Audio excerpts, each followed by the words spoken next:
இன்று இருக்கக்கூடிய பாராளுமன்றம் அவர்களுடைய 3/2 பெரும்பான்மையான பாராளுமன்றம் வந்து அமைச்சர் பதவிகளும் ஏனைய பதவிகளும் அவர்களுக்கு கிடைத்தும் அவர்கள் கொடுத்த தேர்தல் வாக்குறுதிகள் எந்த அளவுக்கு நிறைவேற்றப்பட்டிருக்கிறது அல்லது நிறைவேற்ற முயற்சி எடுத்திருக்கிறார்கள் அல்லது அந்த வாக்குறுதிகளுக்கு அண்மித்த அளவுக்கு தன்னும் அவர்களுடைய ஒரு வருட பயணம் அமைந்திருந்ததா என்ற ஒரு கேள்வி இந்த நாட்டின் அனைத்து உழைக்கும் மக்கள் மத்தியிலும் எழுந்திருக்கிறது. தேசிய இனங்களுக்கும் ஏனைய சிறுபான்மையினருக்கும் அடிப்படையானது பிரச்சனைகளை தொற்று நீக்கக்கூடிய விடயங்களாகும். ஆனால் இந்த 2 விடயங்களும் எந்தளவு தூரத்துக்கு அனுரகுமார திசாநாயக்காவினுடைய தலைமையிலான இந்த அரசாங்கத்தினால் அணுகப்பட்டிருக்கிறது, அதற்கான தீர்மானங்கள் எடுக்கப்பட்டிருக்கின்றது, அதன் ஒரு சிறு கடுகளவு பகுதியாவது நிறைவேற்றப்பட்டிருக்கிறதா என்ற கேள்வியைத்தான் இந்த நேரத்தில் நாங்கள் கேட்க விரும்புகிறோம். இந்த என்பிபி அரசாங்கத்தை மக்கள் வாக்களித்த போது அந்த பழைய ஆட்சியாளர்கள், ஆளும் வர்க்கத்தைச் சேர்ந்த ஆட்சியாளர்கள் தொலைந்து விட்டார்கள் என்று சொல்லித்தான் அவர்கள் வாக்களித்து இந்த அரசாங்கத்தை பதவி கொண்டு வந்தார். அமெரிக்காவும் வந்து இவர்களுக்கு 44 விதித்தார்கள். ட்ரம்ப் வந்து ஆனால் அதை பிறகு 30% அதன் பின்பு அனுரகுமார திசாநாயக்காவினுடைய வழிகாட்டலில் சென்ற தூதுக்குழு அதை 20% குறைத்தார்கள் அமெரிக்கா. இது எல்லாம் செய்தது என்னத்துக்கென்றால், நீங்கள் எங்களுடைய கைகளிலே இருக்க வேண்டும், எங்களுடைய காலுக்கு கீழ் இருக்க வேண்டும், நாங்கள் வேண்டும் என்ற அந்த மறைமுக நிர்பந்தத்தின் அடிப்படையிலே தான் இன்றைக்கு எல்லாம் நடைபெற்றது. வணக்கம். மற்றும் ஒரு செய்தி. புதிய ஜனநாயக மார்க்சிய லெனின் கட்சியின் ஊடகவியலாளர் சந்திப்பு யாழ்ப்பாண கொக்குவில் பகுதியில் இடம்பெற்றுள்ளது. பொதுச் செயலாளர் CVK செந்தில்வேல் கலந்து கொண்டு கருத்து தெரிவித்துள்ளார். இந்த அரசாங்கம் பதவியேற்று எதிர்வரும் 24ஆம் தேதியுடன் 1 வருடம் பூர்த்தியாகின்றது. ஆனால் இந்த அரசாங்கம் எதையும் சாதிக்கவில்லை. கடந்த கால அரசாங்கங்களை விமர்சித்து ஆட்சிக்கு வந்த அனுர அரசாங்கம் பொருளாதார ரீதியில் பாதிக்கப்பட்ட மக்களுக்கு எதையும் செய்யவில்லை. கடந்த காலங்களில் இந்தியாவை விமர்சித்து அந்த அனுர தற்பொழுது நரேந்திர மோடியுடன் கைகுலாவி இந்தியாவுக்கு சென்று வந்துள்ளார். அவர்கள் இந்தியாவின் நலன்களோடு செயற்படுகின்றார், அதாவது அவர்கள் இந்தியாவின் நலன்களுக்காகவே செயற்படுகின்றார். தொடர்ந்து சர்வதேச நாணய நிதியத்தை நம்பி இந்த அரசாங்கம் ஓடுகின்றது. இறக்குமதி பொருளாதாரம் இந்த அரசாங்கம் நம்பியுள்ளதுடன் இந்த நாட்டின் உற்பத்தியை அதிகரிப்பதற்கான எந்தவித நடவடிக்கையும் எடுக்கவில்லை. இறக்குமதி பொருளாதாரத்தையே நம்பியுள்ளது என இவர் மேலும் தெரிவித்திருக்கின்றார்.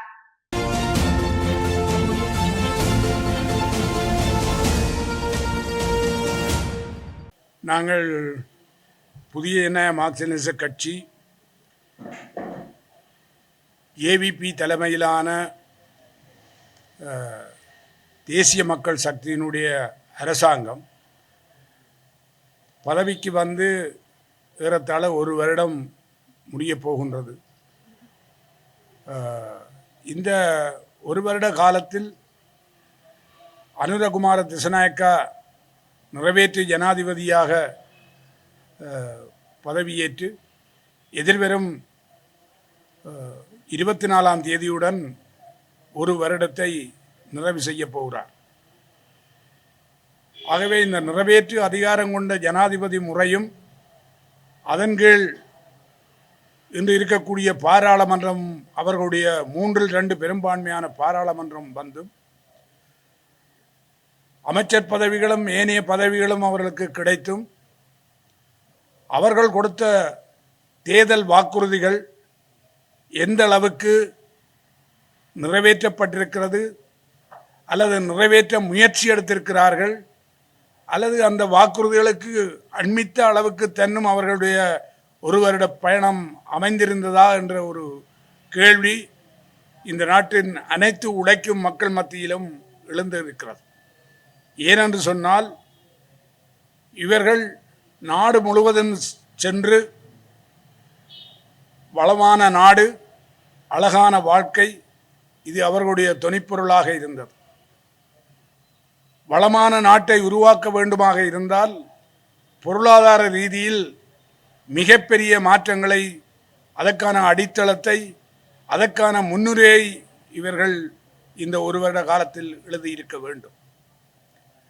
அதே போல இந்த நாட்டிலே 30 வருட போருக்கும் 76 வருட இனப்பிரச்சனையுடைய வளர்ச்சிக்கும் காரணமாக இருந்த தேசிய இனப்பிரச்சனைக்கு ஒரு உருப்படியான உறுதியான மக்கள் எதிர்பார்க்கக்கூடிய ஒரு அரசியல் தீர்வு முன்மொழியப்பட்டிருக்க வேண்டும்.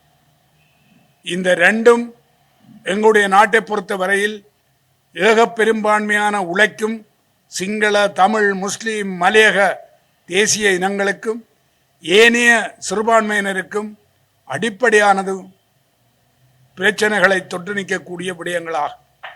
ஆனால் இந்த ரெண்டு விடயங்களும் எந்தளவு தூரத்துக்கு அனுரகுமார திசாநாயக்காவினுடைய தலைமையிலான இந்த அரசாங்கத்தினால் அணுகப்பட்டிருக்கிறது, அதற்கான தீர்மானங்கள் எடுக்கப்பட்டிருக்கின்றது, அதன் ஒரு சிறு கடுகளவு பகுதியாவது நிறைவேற்றப்பட்டிருக்கிறதா என்ற கேள்வியைத்தான் இந்த நேரத்தில் நாங்கள் கேட்க விரும்புகின்றோம்.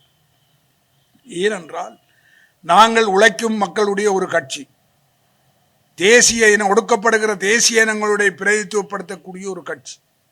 அந்த வகையிலே நாங்கள் கேட்கக்கூடிய கேள்விகள் ஒவ்வொன்றும் இந்த நாட்டிலே வாழக்கூடிய 90-95% உழைக்கின்ற மக்களுடைய பிரச்சனைகளில் இருந்து தான் நாங்கள் கேட்க வேண்டியவர்களாக இருக்கும். இதற்கு முன்பு இருந்த அரசாங்கங்கள், அதனுடைய தலைவர்கள் இந்த நாட்டு மக்களை மோசமான முறையிலே கொள்ளையடித்து அவர்களுடைய உழைப்பையெல்லாம் சுரண்டி அவர்களுடைய செல்வங்களையெல்லாம் தமதாக்கி ஒரு சுகபோக வாழ்க்கை வாழ்ந்து வந்தவர்கள் என்பது அண்மை காலங்களிலே நாங்கள் பார்க்கக்கூடியதாக இருக்கிறது. ஆனால் இந்த என்பிபி அரசாங்கத்தை மக்கள் வாக்களித்த போது அந்த பழைய ஆட்சியாளர்கள், ஆளும் வர்க்கத்தைச் சேர்ந்த ஆட்சியாளர்கள் தொலைந்து விட்டார்கள் என்று சொல்லித்தான் அவர்கள் வாக்களித்து இந்த அரசாங்கத்தை பதவி கொண்டு வந்தார்.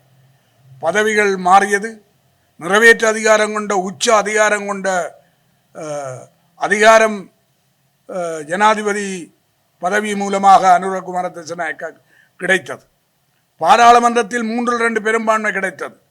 ஆனால் இன்றைக்கு என்ன நடைபெற்றிருக்கிறது ஒரு வருடத்தில் என்பதை நாங்கள் ஒரு அளவுகோலாக பார்க்க வேண்டியவர்களாக இருக்கிறோம். ஏனென்றால் எங்களுக்குத்தான் முழு உரிமையும் இருக்கிறது இந்த பிரச்சனைகளை பற்றி பேசுவதற்கு. ஏனென்றால் நாங்கள் இந்த நாட்டின் சிங்கள, தமிழ், முஸ்லீம், மலையகம் உழைக்கும் மக்களுடைய கட்சியாக, அவர்களுடைய பிரச்சனைகளை பிரதிபலிக்கக்கூடிய கட்சியாக நாங்கள் இருந்து வந்திருக்கின்றோம். தேர்தல் காலத்திலும் அதைத்தான் சொன்னோம், தேர்தலுக்கு பின்பும் அதைத்தான் சொல்லி வந்திருக்கின்றோம். எனவேதான் இவர்கள் செய்வார்கள், அவர்கள் சொன்னவற்றை நிறைவேற்றுவார்கள், தேர்தல் வாக்குறுதிகளை ஒன்றன் பின் நன்றாக நிறைவேற்றுவார்கள் என்று சொல்லப்பட்டு வந்தது. ஆனால் ஒரு வருடமாகின்ற இந்த சூழலிலே எதை உருப்படியாக நிறைவேற்றினார்கள் என்றால் அதுதான் மக்களுக்கு முன்னால் ஒரு பெரும் கேள்வியாக இருக்கு. இலங்கையை சுத்தப்படுத்துவோம் என்று சொல்லி புறப்பட்டு ஊழல்வாதிகளை பிடித்திருக்கிறார்கள். ஊழல்வாதிகள் சிலருக்கு தண்டனை கிடைத்திருக்கின்றது, சிலரை நீதிமன்றம் சிறைச்சாலை வரை கொண்டு சென்றிருக்கிறார்கள். அதை நாங்கள் மறக்கவில்லை. ஆனால் அதை காட்டி ஏனைய பிரச்சனைகளை இவர்கள் தீர்த்தார்களா என்பதுதான் பிரச்சனை. முக்கியமாக பொருளாதார பிரச்சனைக்கு இவர் அணுக முடியாமல் இருக்கிறதுக்கு முக்கிய காரணம் நாங்கள் ஏற்கனவே கூறி வந்தது போல IMF என்ற சர்வதேச நாணய நிதியத்தினுடைய அந்த ஒப்பந்தத்துக்கள் இவர்கள் கட்டுப்பட்டவர்களாகிவிட்டார்கள். ஆகவே அந்த ஒப்பந்தத்தை மீற முடியாது. அவர்கள் விதித்த விதிகளை எல்லாத்தையும் நடைமுறைப்படுத்துகின்றார்கள். ஆகவேதான் பல விடயங்கள் திரைமறைவிலே நடந்து கொண்டிருக்கின்றது. தனியார் மயமாக்கல் நடந்து கொண்டிருக்கிறது. மக்களுடைய பிரச்சனைகள், உணவு பிரச்சனை, அரிசியினுடைய விலை, இந்த நாட்டின் மக்களுடைய பிரதான உணவு அரிசியினுடைய விலை இன்றைக்கு எங்கே சென்றிருக்கிறது என்பது ஒவ்வொரு நாளும் சாதாரண மக்கள் கடை வாசல்களிலே சிறிய சிறிய பைகளோடு நிற்கிற போதுதான் நாங்கள் காணக்கூடியதாக இருக்கு. முன்பு ஒரு கிழமைக்கு தேவையான அரிசியை உழைக்கும் மக்கள் வாங்கக்கூடிய ஒரு காலம் இருந்தது. ஆனால் இன்று ஒவ்வொரு நாளும் ஒவ்வொரு கிலோ அரிசியாகத்தான் வாங்கி தங்களுடைய அன்றாட வாழ்க்கையை நடத்துகின்ற அவலத்தை நாங்கள் காணுகின்றோம்.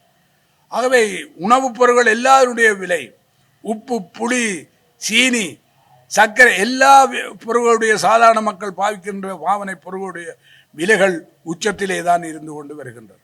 எனவே இந்த நிலைமையிலே பொருளாதார நெருக்கடிகளுக்கு தீர்வில்லை, தேசிய இன பிரச்சனைக்கு தீர்வில்லை. ஏதோ அதை இதை காட்டி அவர்கள் படம் காட்டி கொண்டிருக்கிறார், ஒரு காட்சி காட்டுகிறார். அவரை பிடிக்கிறேன், இவரை பிடிக்கிறேன், அவரை கலைக்கிறேன், இவரை கலைக்கிறேன். இந்த விதமான காட்சி காட்டல்கள் தான் இந்த அரசாங்கத்திலே இன்றைக்கு பிரதானமாக நடந்து கொண்டிருக்கிறது. ஆகவே இது அல்ல பிரச்சனை.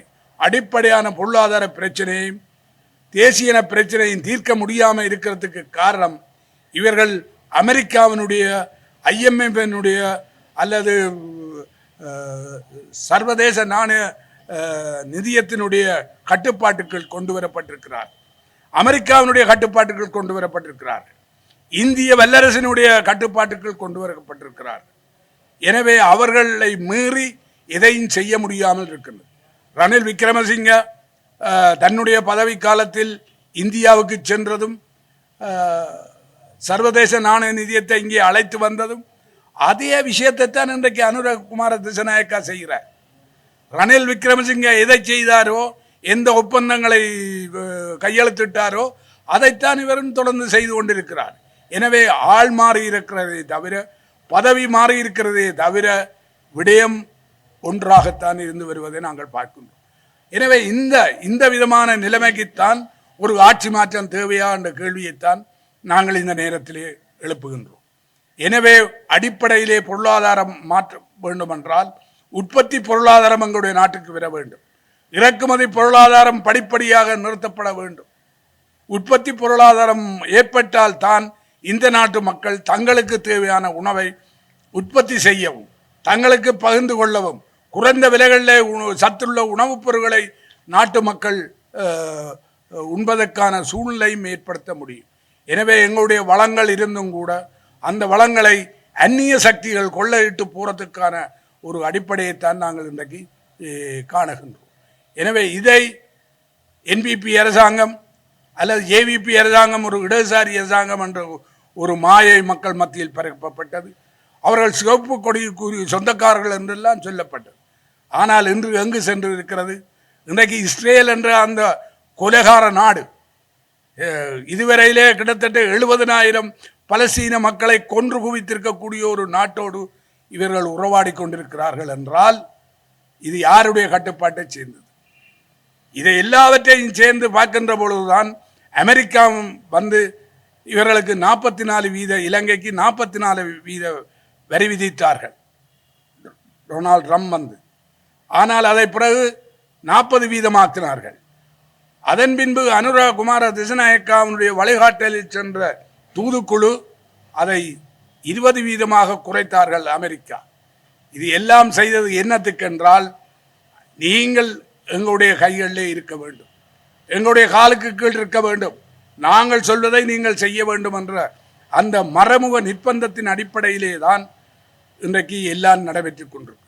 அதே போலத்தான் மோடி அரசாங்கமும் இந்திய அரசாங்கமும் அனுரகுமார திசநாயக்காவோடு வந்து இவர் அங்கு சென்று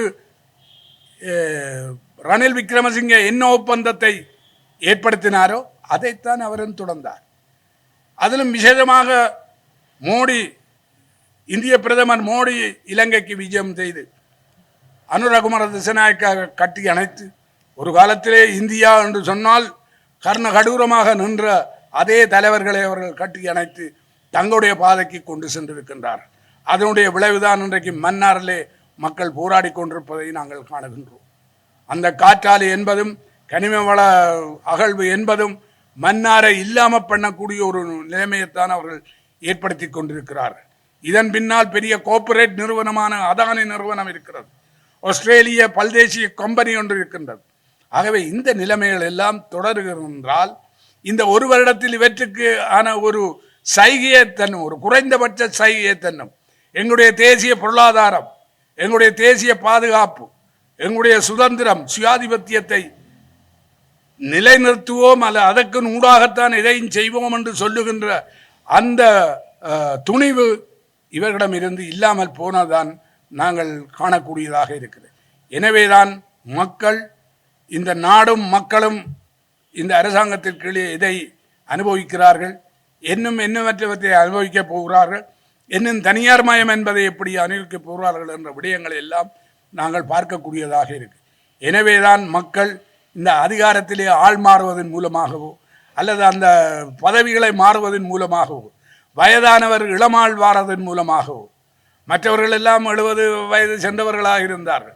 அனுரகுமார திசாநாயக்க 50 சொச்சத்திலே இருக்கிறார். எனவே இளமையானவர் எல்லாம் செய்வார் என்றார். அவரும் சென்று அந்த அமெரிக்காவிற்கு அடிபணிந்த ஒருவராகத்தான் மாறிக்கொண்டு வருகிறது தான் உண்மையிலே மக்களுக்கு ஒரு விரக்தியான நிலைமை ஏற்படுத்துகின்றது. எனவே இந்த நிலைமைகளை எங்களுடைய கட்சி மிக உன்னிப்பாக கவனிப்பதுடன் மிக வன்மையாக கண்டிக்கின்றது. இந்த விதமான நிலைமை சென்று இந்த நாட்டின் உழைக்கும் மக்களை 90-95% சிங்கள, தமிழ், முஸ்லீம், மலேக மற்றும் சிறுபான்மை மக்களை ஈடேற்ற முடியாது, கரையேற்ற முடியாது, அவர்களுடைய வாழ்வை இந்த நாட்டிலே நிலைநாட்ட முடியாது என்ற அந்த எச்சரிக்கையைத்தான் இவர்களுடைய இந்த ஒரு வருட மாகின்ற இந்த நேரத்தில் எங்களுடைய கட்சியின் சார்பாக நாங்கள் எங்களுடைய எதிர்ப்பையும் கண்டனத்தையும் சரியான நிலைக்கு வாருங்கள், மக்களை சரியான பாதைக்கு வழிகாட்டுவதற்கான கொள்கைகளை முன்வையுங்கள் என்ற அந்த கோரிக்கையை நாங்கள் கேட்கின்றோம்.